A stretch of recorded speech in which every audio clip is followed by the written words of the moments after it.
Bwana Yesu asifiwe tena. Amen. Basi imempendeza Mungu kutane hapa kwa darasa hili la Injili. Kabla tuanze, acha tuamini tuombe. Mtakatifu wa Israeli, Mungu wa Abrahamu, Isaka na Yakobo, sifa na utukufu ni zako Bwana. Mungu, najua ni kwa nini umetenga muda huu na hata ukadhihirisha kwa mmoja waliye mali hapa kwamba Bwana kuna hitaji kubwa la kuwe na mgawanyiko katika vyakula vyako. Vyakula Bwana vya wale ambao Bwana wanavutwa kwa Mungu, kwa Kristo kwa ajili ya wokovu, na chakula kwa wale ambao Bwana tayari wameokolewa, Mtakatifu wa Israeli, na wanaendelea kuishi katika maisha ya wokovu Bwana. Na hata zaidi ya yote Bwana, vyakula vyote ni vyako, tupatie kupambanua Bwana.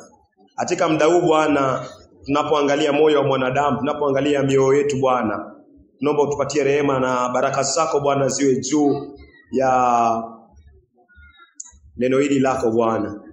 Na ni kwa jina la Yesu Kristo tumeomba na tukiamini. Amina. So tuangalie kitabu cha Warumi 5 mstari wake ni wa 12. Warumi 5 ni mapema sana. Warumi 5 Warumi 5:12. Naweza kusoma. Kitabu ni cha Warumi 5 mstari wake wa 12. Kwa hiyo kama vile dhambi ilivyoingia ulimwenguni kupitia kwa mtu mmoja, na kupitia dhambi hii mauti ikawafikia watu wote, kwa sababu wote wamefanya dhambi. Zarejelea tena tafadhali. Warumi 5 mstari wa 12. Kwa hiyo kama vile dhambi ilivyoingia ulimwenguni kupitia kwa mtu mmoja, na kupitia dhambi hii mauti ikawafikia watu wote, kwa sababu wote wamefanya dhambi. Mungu anaonesha mwanzo wa dhambi. Mungu anaonesha ni katika mwanzo gani ambapo mwanadamu alifanyika mwenye dhambi. Mungu anasema ni kupitia mtu mmoja. So Mungu anataka ujue kuna mtu mmoja alienda kinyume na neno lake, na kwa sababu huyu mtu ameenda kinyume na neno la Mungu, huyu mtu akafanyika mwenye dhambi. Huyu mtu Mungu anasema ni Adam. So Mungu anataka uelewe kutoka katika moyo wako ile asili ya dhambi ambayo iliingia katika moyo wako. Amos, kuna mtu ambaye anaitwa Adam. Yeye ndo mtu mmoja ambaye aliasi, alafu ulimwengu ni wewe Patrick. Kwa sababu Adam alikosa. Adam akikosa haukuwa, mimi si kuwa. Adam alikuwa kwa viuno samani. Mimi na wewe tulikuwa kwa viuno vya Adam. Adam akipewa amri na Mungu, wewe hukuwa, mimi si kuwa. Lakini Adam akienda kinyume na hilo neno la Mungu, basi wewe ukiwa kwa viuno vya Adam, mimi nikiwa kwa viuno vya Adam, Adam akikosa, wewe pia utahesabiwa hilo kosa. So mwanadamu amehesabiwa kosa, wewe umehesabiwa kosa kwa sababu Adam alikosa. Uelewa? So kosa lako ama dhambi ambayo Mungu anakuhesabia ni ile ya Adam. Mungu anataka uelewe. Hii ndio Mungu anaita Injili, mpaka uelewe kuhusiana na kiini cha dhambi. Uelewe ni vipi ulifanyika mwenye dhambi. Amos, rejelea tena Warumi 5.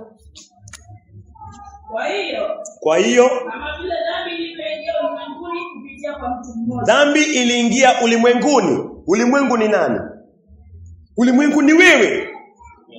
Ni wewe ulimwengu. So Mungu anasema dhambi iliingia kwa moyo wako, dhambi iliingia kwa moyo wangu na kwa moyo wa wengine kupitia mtu mmoja ambaye ni Adamu. So nani amenifanya mwenye dhambi hapa? Nani amekufanya mwenye dhambi hapa? Ni Adamu. Adam ndio amekufanya mwenye dhambi. Adam ameingiza dhambi kwa ulimwengu. Ulimwengu ni wewe Patrick. So ukiwa na hii dhambi, Mungu anasema madhara ya hiyo dhambi ni tazama mauti. Tunda la hiyo dhambi ni mauti. Naweza kuimalizia tafadhali?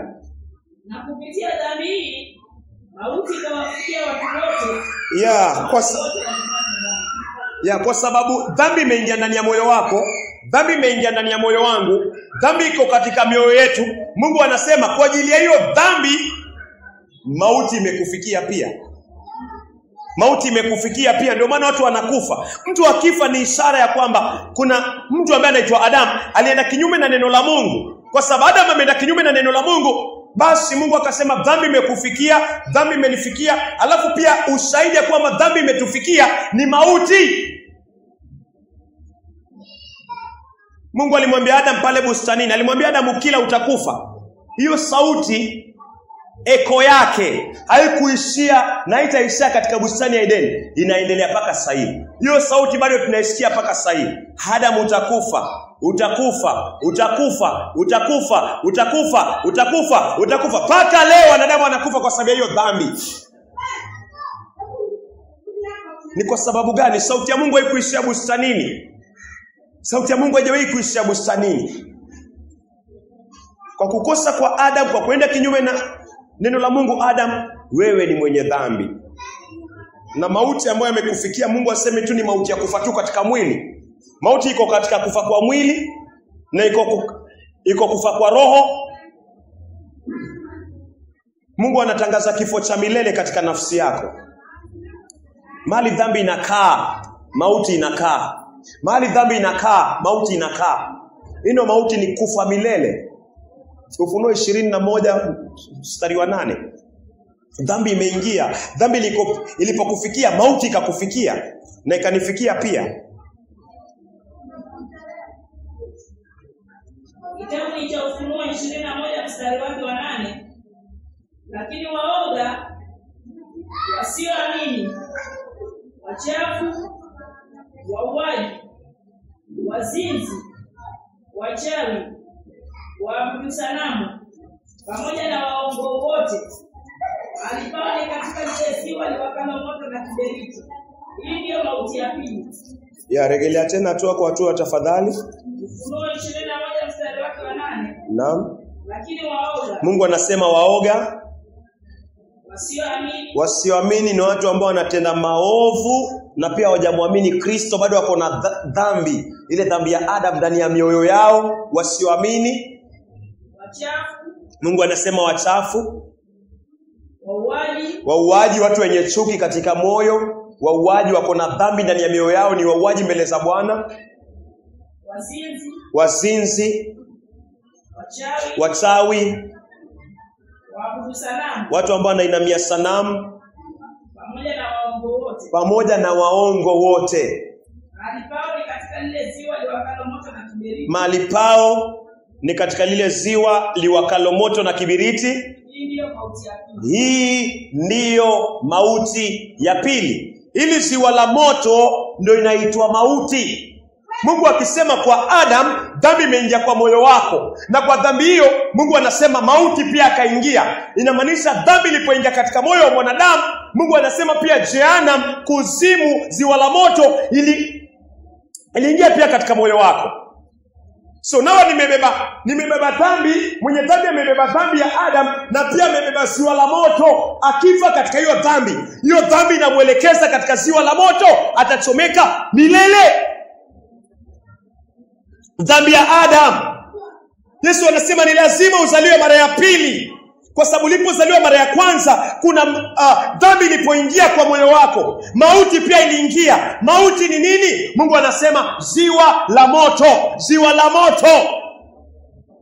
Mwenye dhambi yote hafai hata kupata usingizi. Mwenye dhambi hafai kupata usingizi. Inafai msumbue, kwa sababu yuko na ugonjwa ambao amepewa na Adamu. Yuko na kirusi ambao amepewa na Adamu, kiko kwa moyo wake. Na madhara ya hiyo kirusi, madhara ya hiyo dhambi, Mungu anasema ni katika ziwa la moto. Hiyo dhambi imebeba ziwa la moto. Utapata vipi usingizi wakati unajua ukifa utaingia katika hilo ziwa, uchomeke milele? Uchomeke milele. Pati kutapumzika vipi? Utapumzika vipi wakati najua niko na kifaa, niko na kirusi ndani, na hiki kirusi pia kiko na kirusi chengine ambacho ni hatari zaidi. Kirusi juu ya kirusi, ugonjwa juu ya ugonjwa. Adam ndio amekufanya uwe mgonjwa, na ugonjwa huo basi imebeba ziwa la moto, imebeba mauti ambayo ni ziwa la moto. Dhambi iliingia kwa ulimwengu. Ulimwengu ni wewe. na dhambi ikaingia na mauti. Mauti ni ziwa la moto. So tukiangalia mwenye dhambi, ukimwangalia mwenye dhambi leo na neno la Mungu, unaona amebeba vitu viwili.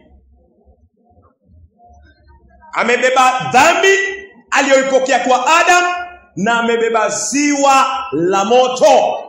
Amebeba ziwa la moto. Mwenye dhambi yoyote amebeba hizi vitu viwili.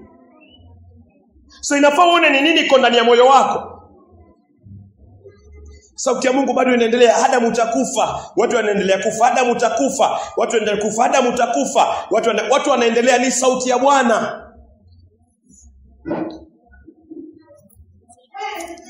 So tutarudi Warumi 5 mstari wa 12 tena.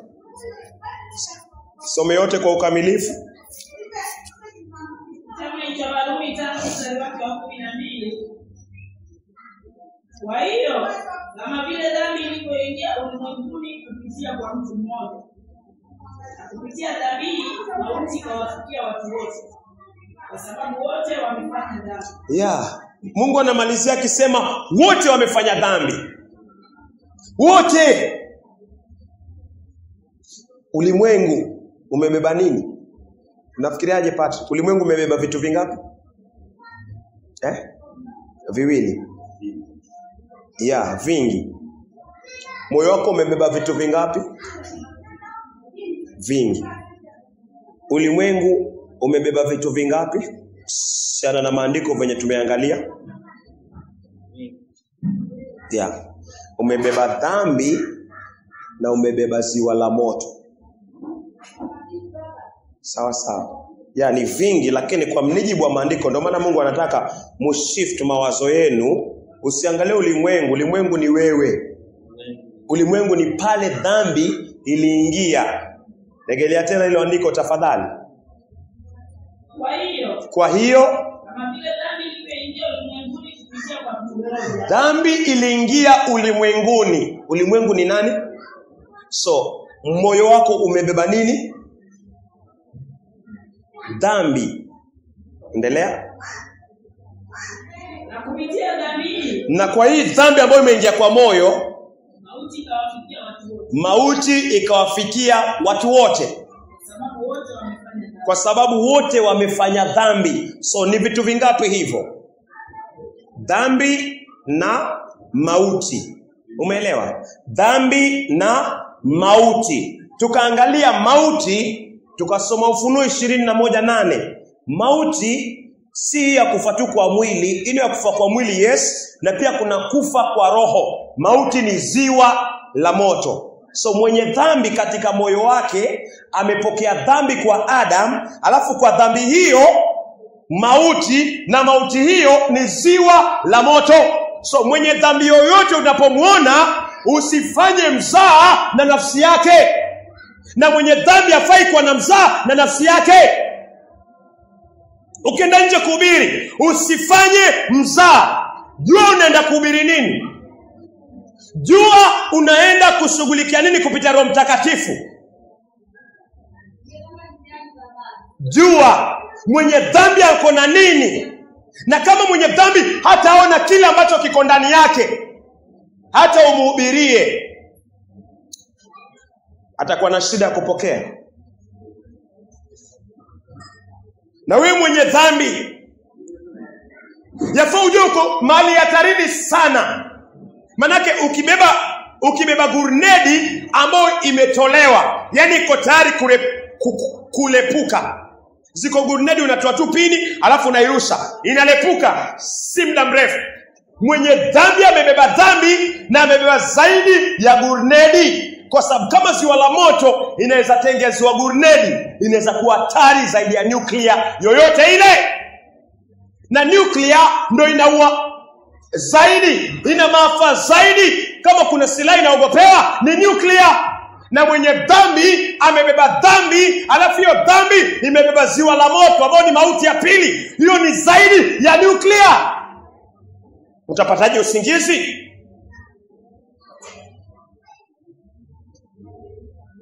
Utakuwaje na matarajio kwamba kesho nitaamka, nifanye 1, nifanye 2, nifanye 3, na wakati ndani ya moyo umebeba dhambi na hiyo dhambi imebeba ziwa la moto, imebeba gurnedi ambayo ni kubwa zaidi.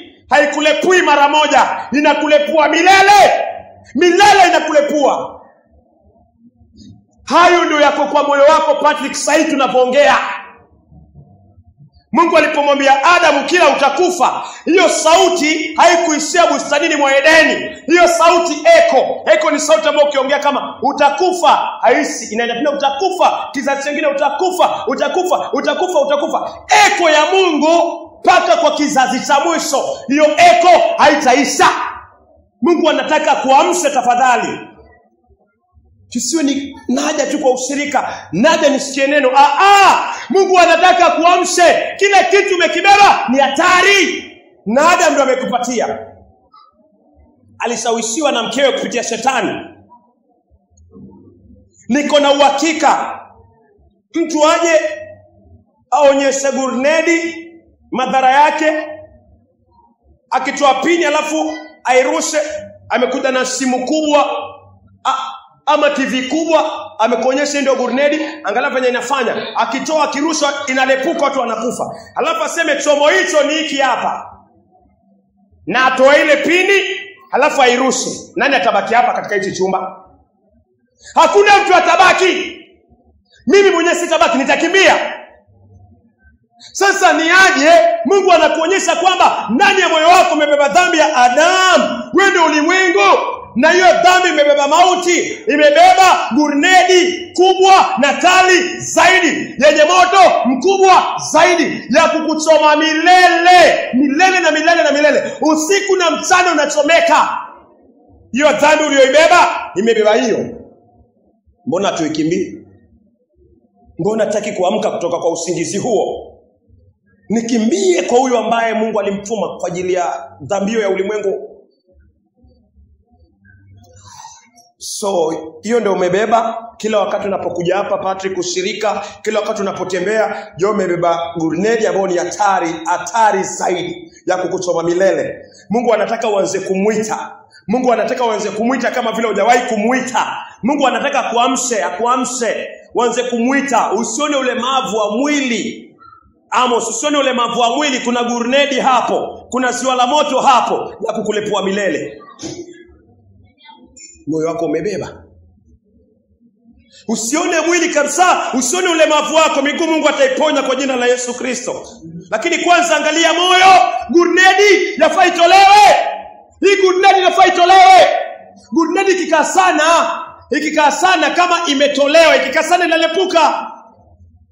Na gurnedi zingine ziko karibu sana kulepuka. Yaani uko karibu kufa na ikuweke katika ziwa la moto. Kabla haijalepuka, mpatie moyo wako, maisha yako, akili yako, nguvu zako Yesu Kristo, aiondoe akalepuke nayo msalabani, ili moyo wako uende huru. Si wakati wa mchezo, wakati ambao niko na gurnedi ambayo ni hatari zaidi ya nuclear, iko kwa moyo. Na wakati wote, saa yoyote inalepuka, inakuchoma milele. Bado nitalala, bado nitaendelea kujidrive polepole. Pendo, kama kuna kitu nafaa ujue, ukifa utakufa na mtumishi. Ukifa utakufa na mtu yote yule. Ukifa utakufa peke yako, na mtumishi akifa pia atakufa peke yake. Mtafute Mungu ukijua hivyo. Tafadhali, hiyo gurnedi itolewe. Hiyo ziwa la moto itolewe. Naweza soma Yohana 3:16. Kitabu ni cha Yohana 3:16. Kwa maana jinsi hii Mungu aliupenda ulimwengu. Kwa maana jinsi hii Mungu akaupenda ulimwengu. Kwa nini Mungu anapenda ulimwengu? Mungu anajua ulimwengu ni wewe. Uko na dhambi ambayo huiwezi. Uko na dhambi ambayo inakushinda. Ulimwengu ni mimi. Niko na dhambi. Hiyo dhambi iko na mauti. Kuna gurnedi ndani ya moyo. Nikisema gurnedi na maanisha ziwa la moto. Hakuna gurnedi ambayo inachoma zaidi ya ziwa la moto. Ni moto ambao Mungu ameuandaa. Kama mwanadamu anaweza tengeza gurunedi na ikafanya maafa kabisa.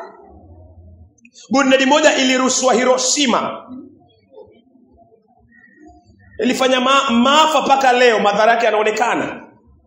Watu wanazaliwa macho yako hivi, mwingine ana kichwa, mwingine yani madhara. Huo moshi, huo moto ulifanya hivyo.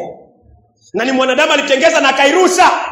Sebuse moto ambao Mungu ameutengeza wa kuchoma malaika ambao umetengezwa kwa moto na anakupatia mwili ambao mwili hautaweza kuchomeka lakini utasikia uchungu milele. Ni moto kiasi gani? Na Mungu anasema ndio uko kwa moyo wako. Mungu akasema nampenda mwanadamu. Mungu akasema nakupenda na wewe dhaifu. Hiyo gurunedi wezi iondoa. Uko mahali hatarini sana kama hujaokoka. Kama hujapata ufunuo wa kile ambacho Yesu amekufanyia, uweza kuwa kwa toba. Na Mungu abarikiwe kwa venye Mungu amekubadilisha, Mungu amewabadilisha. Lakini usifikie hapo, usipumzikie hapo.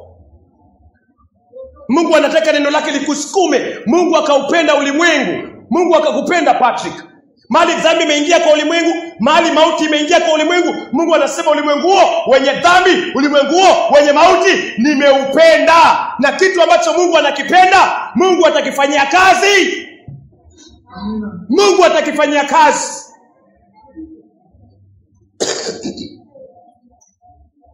Mungu anasema anakupenda. Yes. Unajitahidi, Mungu anaona uwezi. Kina anasema anakupenda. Hata Yes, anakupenda. Hata akamtoa mwanawe wa kipekee. Mungu akamtoa mwanae wa kipekee. Kila mtu amwaminie. Kwa nini Mungu anamtoa mwanawe? Unafikiri ni kwa nini Patrick? Mungu anamtoa Yesu. Kwa nini Mungu anamtoa Yesu? Ili umjue yeye zaidi. Ili nini ifanyike? Watu wazima wa milele. Kwa nini Mungu anamtoa Yesu? Kwa nini Yesu anatolewa? Ili kitu ambayo inafaa uelewe, ulimwengu umeingia nini? Dhambi. Na pia ulimwengu ukaingia nini? Very good. Mauti. Ambao mauti tumeangalia ni ziwa la moto. Mauti ya pili katika Ufunuo 21:8. Sawa? So ulimwengu uko na dhambi na uko na ziwa la moto. Mungu anasema sitaki ulimwengu uchomeke. Ulimwengu ni wewe. Anamtoa Yesu. Yesu anatolewa ili dhambi zako na dhambi zangu zitolewe kwako, zitolewe kwangu, ziwekwe kwa Yesu Kristo. Ili ubaki bila dhambi. Nibaki bila dhambi. Na nibaki bila ziwa la moto. Mungu akitoa dhambi, mauti yatatoka na ziwa la moto pia itafanya nini? Itatoka. Itakuwa 1, hauna dhambi kwa moyo wako. 2, hauna ziwa la moto kwa moyo wako na moyo wangu vile vile. Hii ndio kuwa huru. Mungu anamtoa Yesu ili dhambi zako na dhambi zangu na dhambi za ulimwengu ziwekwe kwa Yesu Kristo. Ulimwengu ambaye ni moyo wako na moyo wangu ubaki bila dhambi. Hiyo ndio sababu Mungu anamtoa Yesu Kristo. Anakuambia muamini Kristo. Ulimwengu ni wewe. Ulimwengu ndio unabeba dhambi kutoka kwa Adam kupitia mkewe, kupitia Ibilisi. Ulimwengu ni moyo. Tukisema ulimwengu ni moyo wako, ulimwengu ni moyo wangu. Usifikirie Sudan, usifikirie Kisumu, usifikirie Ethiopia, usifikirie Somali, usifikirie Amerika, usifikirie Japan, usifikirie Korea, usifikirie China. Fikiria moyo wako.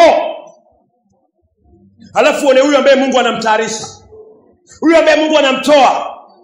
Yesu anatolewa kama sadaka ya dhambi. Yesu anatolewa kama sadaka ya dhambi. Dhambi ni ya nani? Ni ya Yesu ama ni yako? Ni ya Yesu ama ni yangu? Ni yangu. Mungu anatoa kwangu, anaweka kwa Yesu. Mungu anatoa kwako, anaweka kwa Yesu. Waraka wa kwanza wa Yohana 4 mstari wa 9 na 10.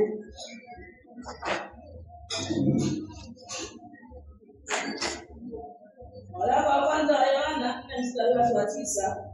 Hivi ndivyo Mungu alionyesha upendo. Hivi ndivyo Mungu alionyesha pendo lake kwetu. Hivi ndivyo Mungu alionyesha pendo lake. Mungu alionyesha pendo lake kwetu. Mungu alimtuma mwanawe wa pekee ulimwenguni. Mungu alimtuma. Huyu mwanawe wa pekee ndio anakuja kuondoa hiyo gurnedi iko ndani ya moyo wako. Yafaa ikusumbue, inafaa ikufanye uwe makini, kwa sababu nikiwa nimefungwa gurnedi hapa, naomba Mungu serikali nisaidie. Serikali haitumi watu wa kuondoa hiyo gurnedi. Umefungwa gurnedi hapa, naomba Mungu kanisa ije kusaidie. Kanisa iko na uwezo wa kufungua hilo gurnedi. Wakati wote inalepuka, jasho inatoka, unahuzunika, una mawazo nitakufa mimi. Mungu anamtuma Yesu. Ukiamua kuna mtu ametumwa aje aondoe hiyo gurnedi, lazima ifanye uwe soba. Nataka nijue huyu ni nani aliyetumwa kuniondolea hii gurnedi ambayo inaenda nilepua milele. Lazima niwe soba, niangalie. So Mungu anatuma Yesu Kristo. Rejelea mara ya mwisho tafadhali, waraka wa kwanza wa Yohana 4 mstari wa 9 na 10. Hivi ndivyo Mungu alionyesha pendo lake kwetu. Hivi ndivyo Mungu alionyesha pendo lake kwetu. Mungu alimtuma mwanawe wa pekee. Ulimwengu ni nani? Ni wewe, kwako. Mungu alimtuma mwanawe wa kipekee, specific kwako wewe. Si inapendeza? Yaani Mungu anamwambia Yesu, nataka uende kwa Amos. Mungu anamwambia Yesu, nataka uende kwa Patrick. Wapendwa, hiyo iko hivyo. Kwa Adam iliingia kwako ulimwenguni na ukawa ulimwengu. Mungu akakupenda wewe ulimwengu na akamtuma mwanawe kwa ulimwengu, akamtuma mwanawe kwako personal wewe. Mungu anamwambia Yesu, nataka uende kwa ule mama. Na jina lake? Mungu anamwambia Yesu, nataka uende kwa Sauli. Nenda kwa Sauli, Matendo ya Mitume. Nenda kwa Sauli. Mungu amemtuma Yesu kwa moyo wako pati, kwako wewe. Yesu akija amekuja kwa pati. Yesu alipokuja duniani amekuja kwako wewe Amos na wengine. Nafaa uchukulie hivyo.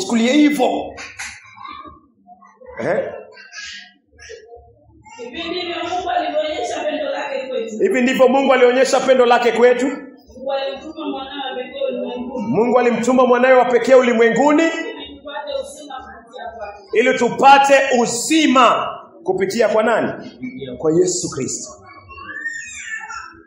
Yesu ndo anatumwa ili upate uzima. Na Mungu anachukua hilo jukumu ya kuchukua dhambi zako na kuziweka kwa Yesu Kristo. Yohana 1:29. Yohana 1:29. Samahani. Hatujamaliza ya 10, acha tuendelee mstari wa 10. Asante.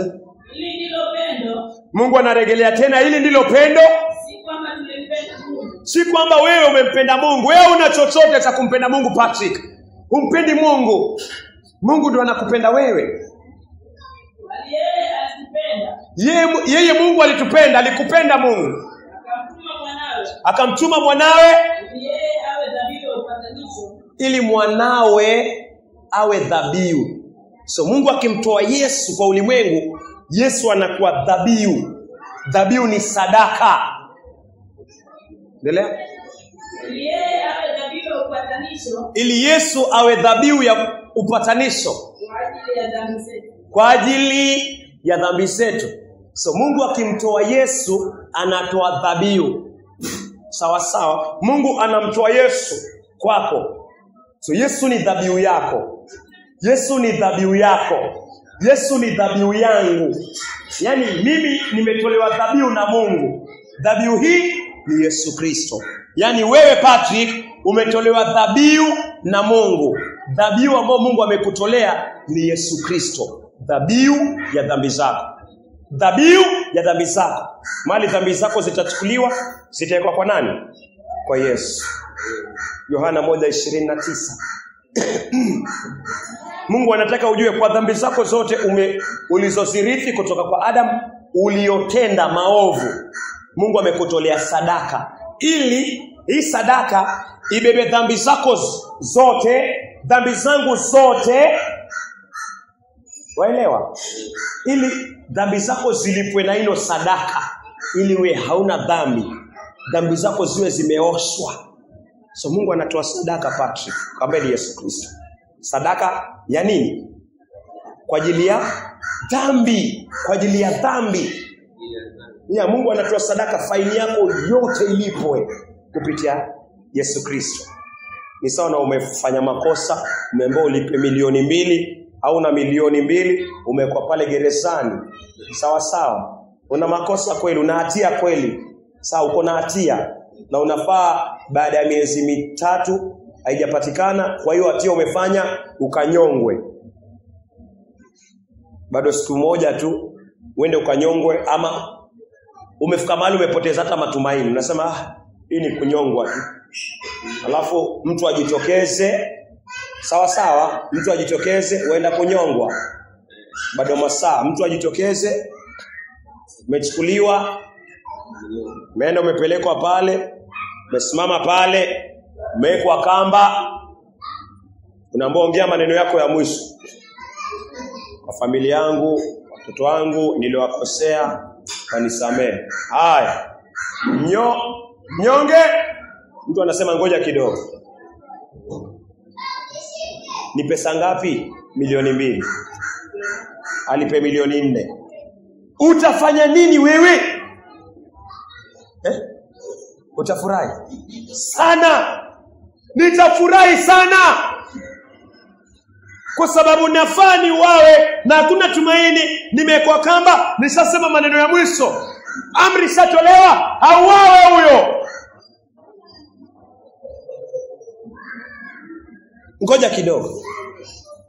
2,000,000 amelipa 4,000,000. Utasikia nini katika moyo wako? Utasikiaje katika moyo wako? Bado utasema deni langu alijalipwa, ni nyongeni? Bado utaendelea kukaa katika hiyo kamba? Hautakaa katika hiyo kamba. So usikae katika kamba ya dhambi. Usikae katika kamba ya kutokuamini.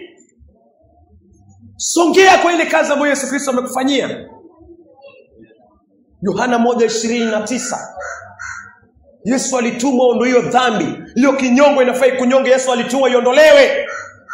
Na yafaa uamini imeondolewa ili iondoke. Yohana 1:29. Yohana 1:29. Siku iliyofuata Yohana alimwona Yesu Kristo akimjia. Yohana akasema, Yohana anakuambia sasa, mtazame mwana kondoo wa Mungu, ni Yesu haichukuae dhambi. Yesu anachukua ile dhambi iliyoingia ulimwenguni. Yesu anaichukua. Yesu anachukua ile dhambi iliyoingia ulimwenguni kupitia Adamu. Yesu anachukua dhambi na watoto wa dhambi. Mauti inachukuliwa pia. Kuzimu inachukuliwa pia. Ziwa la moto inachukuliwa pia. Mungu anakuambia muamini Yesu Kristo. Weka imani kwamba Kristo amekuondolea dhambi yako. Hiyo iliingia kwa ulimwengu, Yesu aliondoa Patrick. Lile deni la dhambi Yesu aliondoa.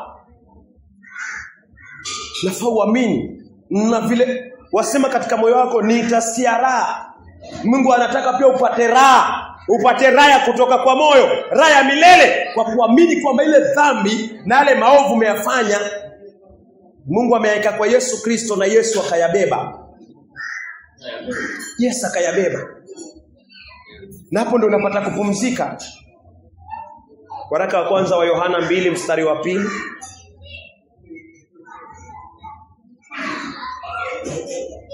Kwa kwanza wa Yohana, mstari wake wa 2, yeye ndiye dhabihu ya upatanisho. Yesu ndiyo dhabihu.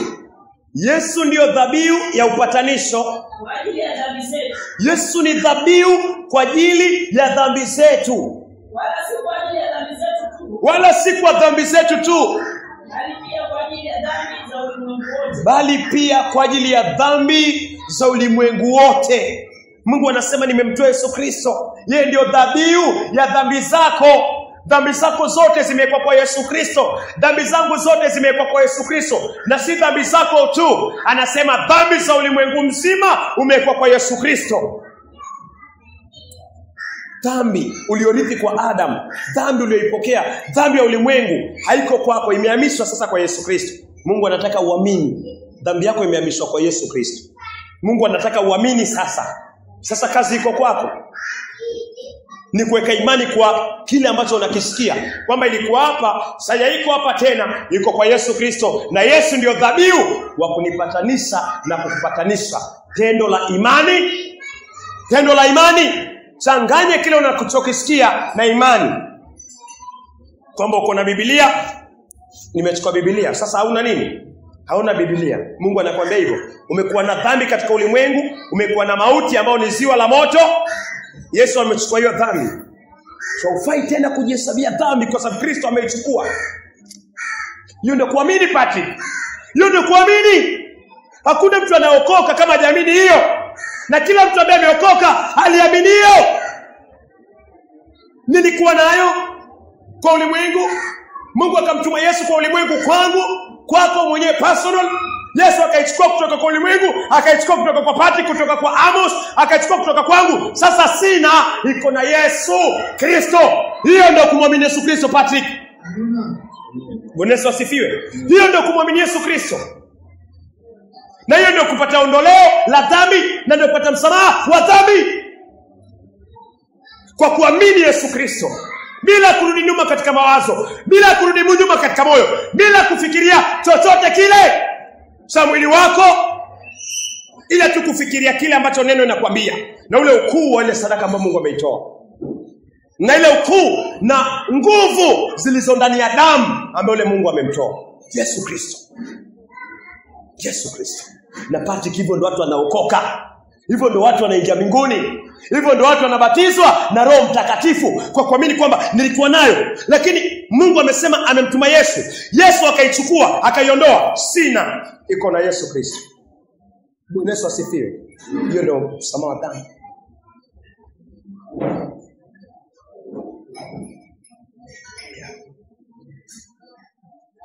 Matendo mabaya yale umetenda, hayo pia yakuachwa. Dhambi ile umerithi kutoka kwa Adam. Yale umeyafanya kinyume na amri za Mungu, Mungu hakuacha hizo pia.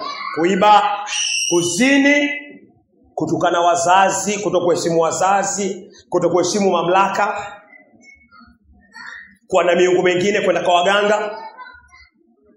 Hizi zote ambazo umekutenda kwa maisha yako yote, Mungu pia aliziokota zote. Aliokota moja baada ya nyingine. Isaya 53 mstari wa 6. Mungu aliokota moja baada ya nyingine. So katika mawazo yako usifungwe na kile umekitenda huko nyuma. Usifungwe na hicho. Hicho pia Mungu amekiokota.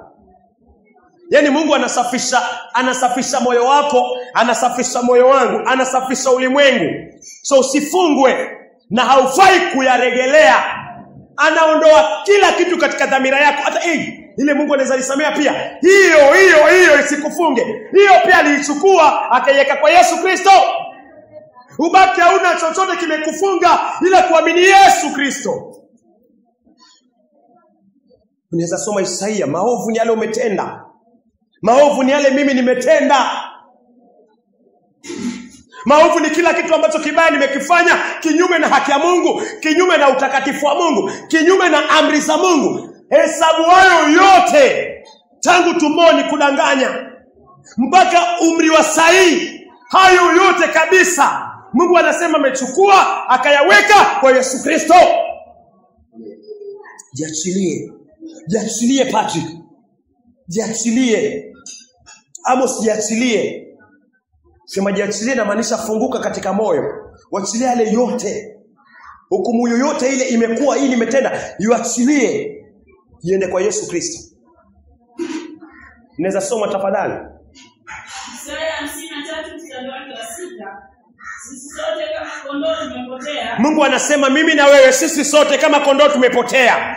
Kila mmoja wetu amegeukia njia yake mwenyewe. Kila mmoja wetu amegeukia njia yake mwenyewe. Mimi niko na njia yangu, wewe uko na njia yangu. Mungu akiangalia wanadamu anasema wote wamegeukia njia yao wenyewe. Hakuna hata mmoja anafuata njia ambayo ni ya kweli, ambaye ni Yesu Kristo. Mungu anaona uovu wako wote. Mungu anasema umegeukia njia yako.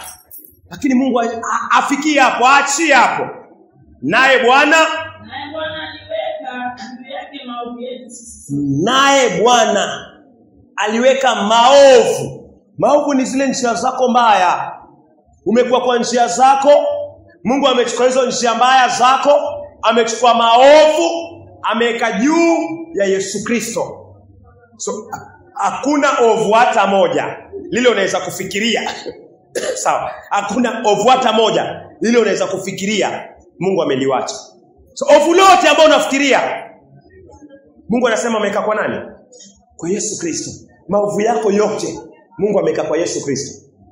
So mbele za Mungu sahihi, vitabu vyako vya matendo, Mungu anatoa matendo yako yote maovu pati anaweka kwa Yesu. So Mungu anataka ujihesabie hauna maovu yoyote yale, ila yote Mungu ameweka kwa nani?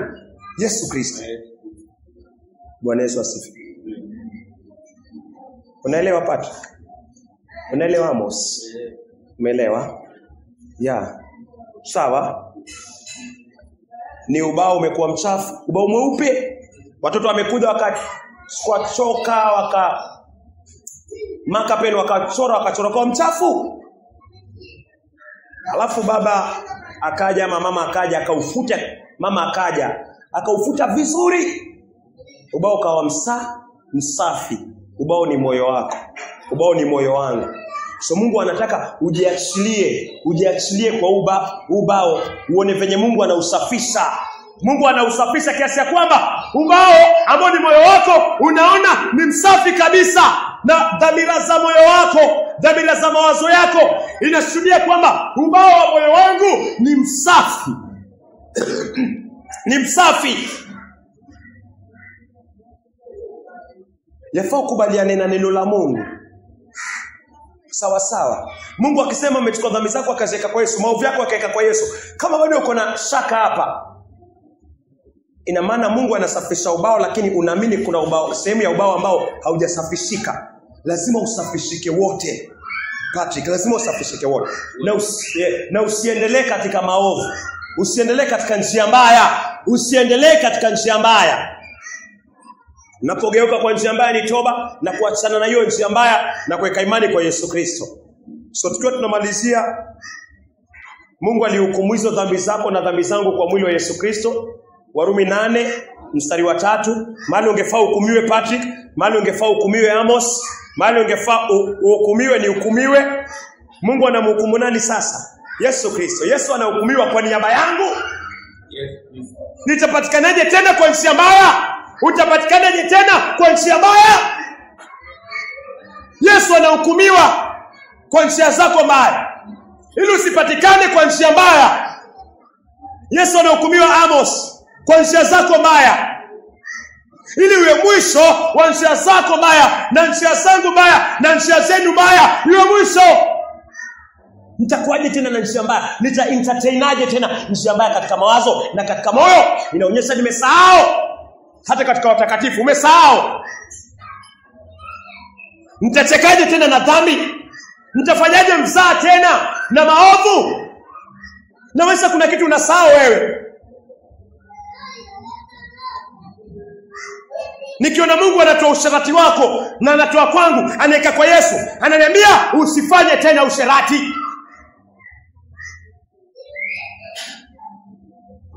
Utaona kitu kimoja ambacho Mungu amekuwa akinionyesha wakati watu wanafanya usherati ama haja tuseme usherati. Mfano ni bwana ameoa na bibi aliolewa. Wanatafuta chumba cha mbali. Wewe ajifiche.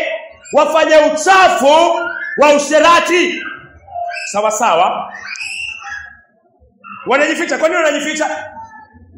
Anasema sitaki aibu. Sitaki aibu. Wanafanya uchafu lakini hawataki aibu. Yesu hakuwa na dhambi. Yesu hakutenda dhambi. Yesu hakufanya maovu.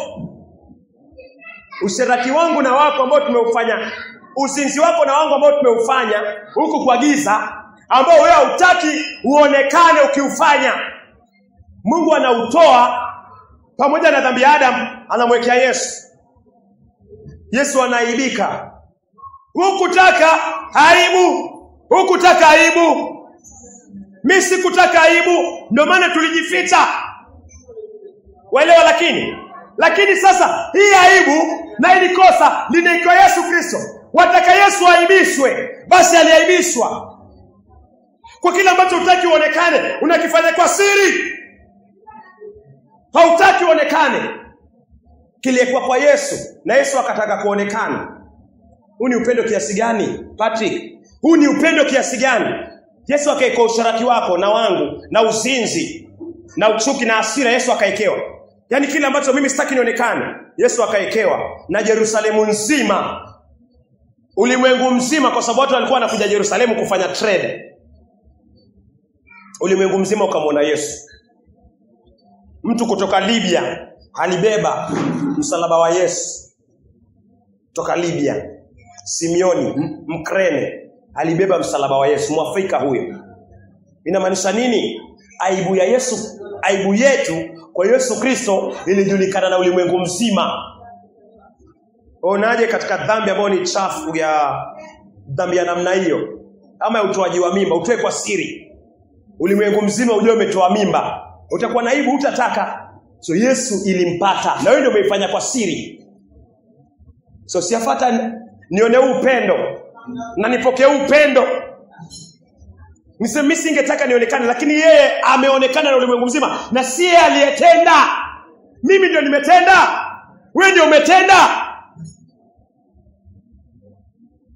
Hii inafaa nipe moyo kwamba napaswa nimpende jirani yangu sawa sawa na nafsi yako. Venye sipendi aibu, basi nisipende aibu kwa Yesu Kristo pia. Kwa kuamini kazi amekufanyia, na kutokuendelea na uchafu, kutokuendelea na kuentertain uchafu.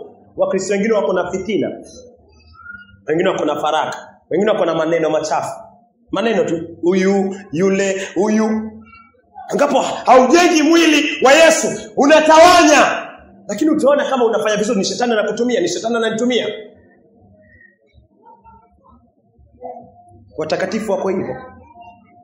Lakini yafaa kila wakati nikisukuma kufanya hilo, niangalie hii ilimwaibisha Yesu Kristo, na mimi sitaki kubeba hii, sitaki nionekane nikifanya hii, lakini mbona nataka niendelee kuifanya nionekane kwa Yesu Kristo. Mungu anapochukua dhambi akiweka kwa Yesu Kristo, nitasisitiza, Mungu hataki utembee kwa njia mbaya tena. Mali umefikia, amini Kristo, na unaamini ukijua wazi, Mungu hataki urudi kwa huo uchafu. Hayo ni matapiko. Paulo aliyaita mavi. Utarudiaje kwa mavi?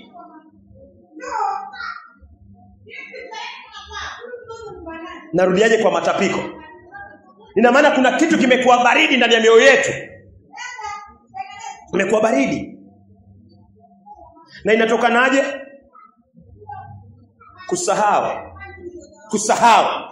Kusahau mahali Mungu amekutoa, Patrick.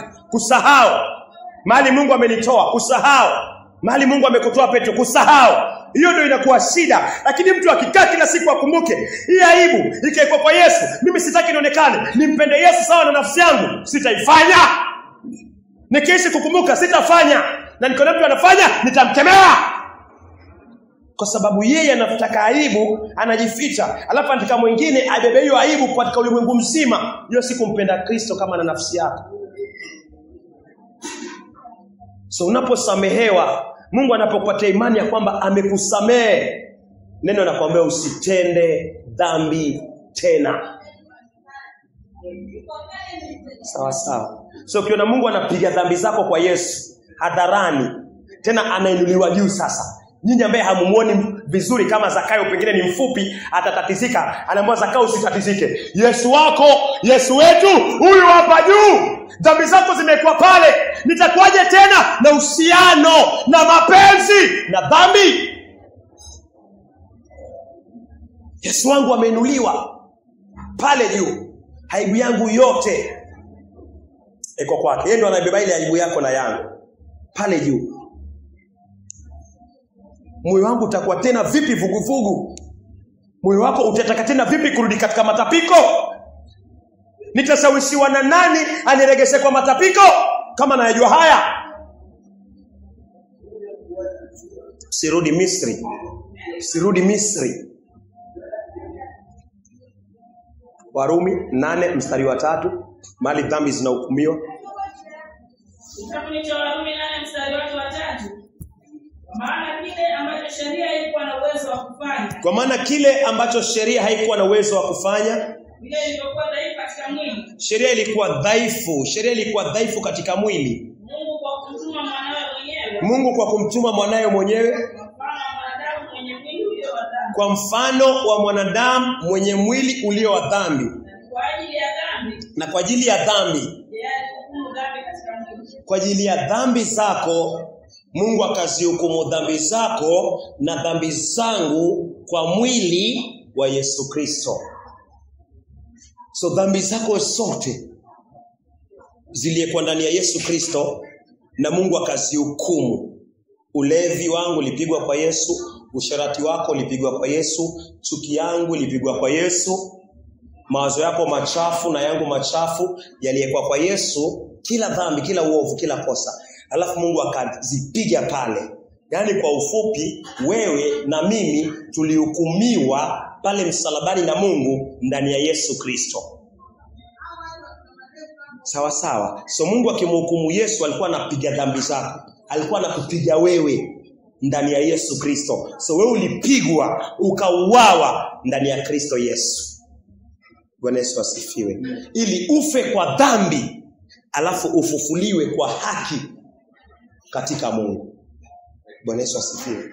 Sababu hapo Warumi, songa tu mbele. Warumi 8. Tutamalizia na hiyo.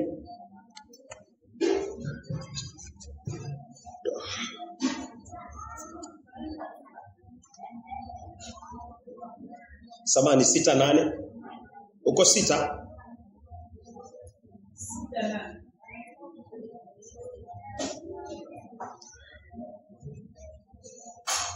Warumi 6:8. Basi ikiwa tulikufa pamoja na Kristo, naamini kwamba pia tutaishi pamoja naye.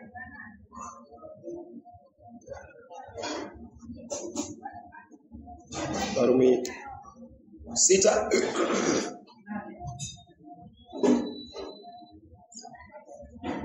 Rejelea tena tafadhali. Basi ikiwa tulikufa pamoja na Kristo. Basi ikiwa tulikufa. Basi ikiwa tulikufa pamoja na Kristo, ina maana Yesu, Mungu akihukumu dhambi zako, Mungu akihukumu dhambi zangu, sawa, akizipiga katika mwili wa Yesu Kristo, Yesu akifa, Mungu anasema pia katika amefanya nini? Amekufa. Pia Amos amefanya nini? Amekufa. Sawa sawa. Ukiwa umekufa Patrick, ina maana hauishi tena. Ina maana ile maisha umekuwa ukiishi, ina maana hautaishi tena. Mtu kama ako na ugonjwa, mfano ugonjwa mkubwa sana kama kansa, ugonjwa mkubwa sana kama ukimwi, huwa akifa ukimpima utapata ukimwi. Akishakufa, damu imekauka kila kitu, utapata ukimwi kweli? Hautapata ukimwi, si ndio? Hautapata, sawa? Sawa? Mtu akija kiamshwa tena, ukimwi utakuwa umefanya nini? Umekufa tayari, kwa sababu alipokufa, sawa, kila kitu kilifanya nini? Kilikufa. Paka ugonjwa ulifanya nini? Ulikufa. Uliisha. Mungu akubariki kwa hiyo. Uliisha. Sawa sawa. Mfano mzuri ni Lazarus. Yohana 11. Lazaro alikufa kwa sababu alikuwa mgonjwa, si ndio? Lazaro alipokufa kwa ule ugonjwa umemuua, sawa. Amelala, sawa. Ugonjwa ndio umefanya alale, sawa. Alipokufa ule ugonjwa bado uliendelea. Ugonjwa pia ulifanya nini? Ulikufa. So ina maana ukifa ndani ya Yesu Kristo, ukifa na Yesu Kristo, dhambi pia inakufa. Tabia zozote mbaya, maovu yote mabaya pia yanafanya nini? Yanakufa. Lazaro alipoamshwa tena, alikuwa mgonjwa. Aliamka akiwa na afya yake. Hivi ndio Mungu analeta moyo wako kukuonyesha mahali ulikufa pamoja na Yesu Kristo. Na ukiamini ulikufa, kuna vitu vinakufa ndani ya moyo. Sasa hivi tunapoongea kupitia neno, kiamini kumbe Yesu alipokufa nilikufa. Vitu vinakufa kwa moyo wako kwa imani. Vitu vinakufa. Hivyo ndio dhambi pia inakufa. Kwamba ulikuwa ndani ya Yesu Kristo. Mungu akikuhukumu, anamhukumu Yesu. Mpaka Yesu anauawa kwa ajili ya dhambi zako. Wewe pia unakufa ndani ya Yesu. Njia zako mbaya zinakufa. Tabia zako mbaya zinakufa. Dhambi yako inakufa, yangu inakufa, maovu yetu yanakufa kwa sababu tulikufa katika Kristo Yesu, ndani ya Yesu Kristo. Haijaisha. Warumi 6:8. Ikiwa tumekufa pamoja na Kristo, naamini kwamba pia tutaishi pamoja naye. Tulikufa pamoja na Yesu Kristo kwa imani, na sasa tunapaswa tuendelee kuishi pamoja na yeye katika utakatifu. Mstari wa 10. Kifo alichokufa, alifia dhambi mara moja tu. Yesu Kristo alifia dhambi mara moja tu. Lakini uzima alionao anamrudishia Mungu. Lakini uzima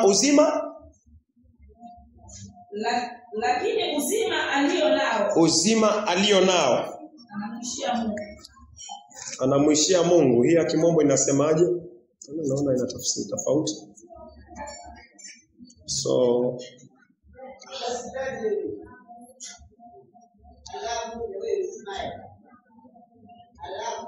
hii inasema for in that he died. He that